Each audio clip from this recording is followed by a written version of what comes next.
On est réunis aujourd'hui à Marseille pour la deuxième édition des universités d'été du CDCA.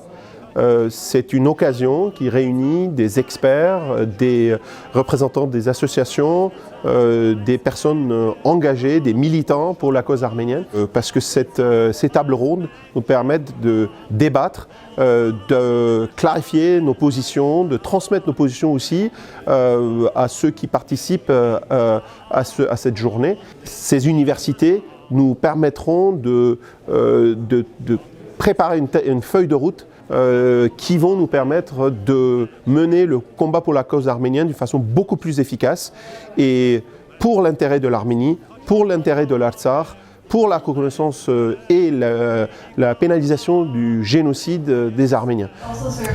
Nous sommes aujourd'hui réunis pour la deuxième édition des universités d'été de la cause arménienne. C'est un format que nous avons décidé de lancer parce que nous étions convaincus qu'il fallait prendre le temps de comprendre ce qui se passait aujourd'hui en Arménie, en Artsakh, pour être prêt pour les prochains défis. C'était vraiment quelque chose qui était important pour nous. Et cette année, c'est une année symbolique pour le CDCA. Ce sont les 60 ans du comité de défense de la cause arménienne. Et 60 ans, on se base sur toute notre expérience, sur tous les combats que nous avons menés au nom de la cause arménienne pour se préparer pour la suite, pour les prochains combats à venir. Et malheureusement, je dois le dire, les combats qui ont été ceux du passé, notamment sur la question de reconnaissance du génocide des Arméniens, notamment sur la question de la justice, de la réparation, restent des combats d'actualité parce qu'aujourd'hui, plus que jamais, l'Arménie est menacée de disparition.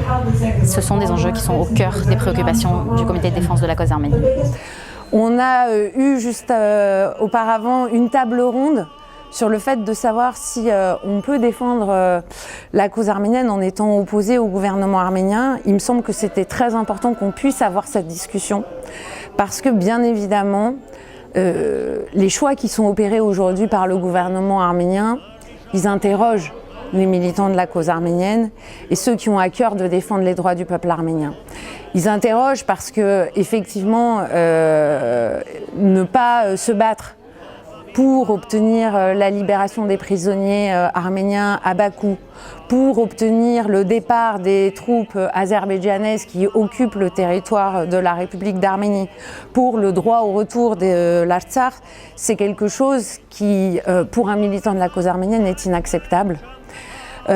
Mais en même temps pose une forme d'interrogation sur notre capacité à continuer à défendre la cause quand le gouvernement arménien, qui est l'interlocuteur des autorités en France et au niveau de l'Union européenne, lui-même n'est pas engagé et tient ce genre de position. Donc c'était important pour expliquer que finalement, il n'y a pas de contradiction à, d'une part, appeler les autorités en France et les autorités européennes à défendre, contribuer à la défense de l'État arménien et du peuple arménien, et en même temps être capable de regarder la réalité de ce qu'est le gouvernement arménien et de dénoncer des comportements qui sont inacceptables et qui vont à l'encontre du peuple.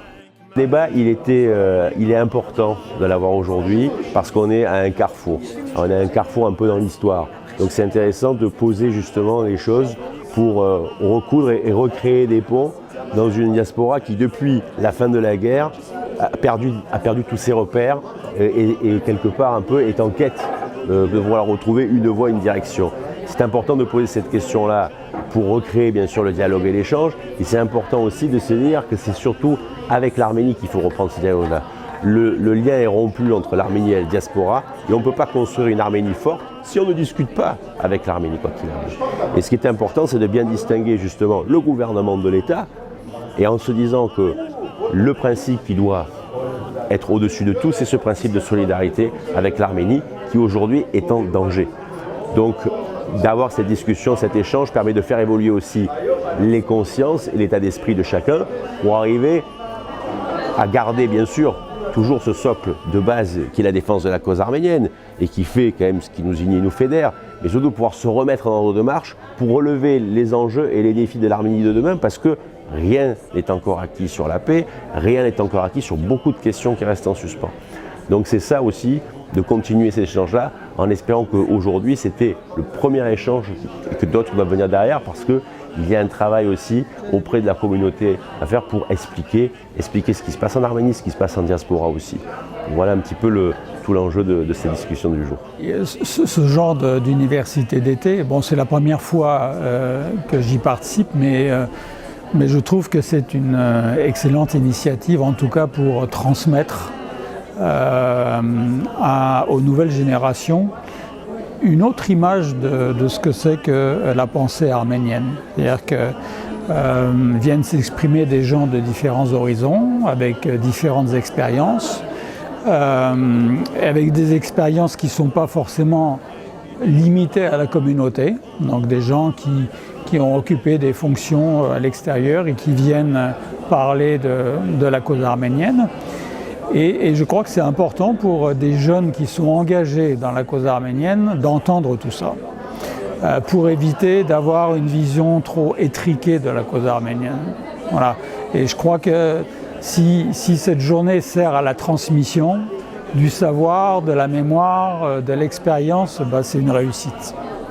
Cette deuxième édition des universités d'été est un événement incontournable et on en a fait un événement incontournable ici à Marseille pour la deuxième année consécutive. On réunit des intervenants de qualité qui viennent nous éclairer sur des sujets particuliers, qui viennent échanger, qui viennent débattre. Et c'est ça l'essence même de notre événement, c'est que on veut créer cet esprit, ce confort de débat pour essayer d'avancer sur des sujets qui sont par nature clivants, à savoir est-ce qu'on peut être militant de la cause arménienne et être opposé à la politique du gouvernement. On a invité des personnes qui étaient pour, on a invité des intervenants qui étaient contre, et peut-être de ce débat est peut-être née la réponse qu'attendaient certaines des participants. Les 200, 250, 300 personnes qui ont participé à notre événement aujourd'hui vont en tout cas ressortir avec des réponses à des questions qu'ils peuvent poser, et cet événement est fait pour ça, à l'initiative du comité de défense de la cause arménienne, et on tend à continuer à organiser cet événement, peut-être pas à Marseille, on essaiera d'aller à Paris ou à Lyon l'année prochaine.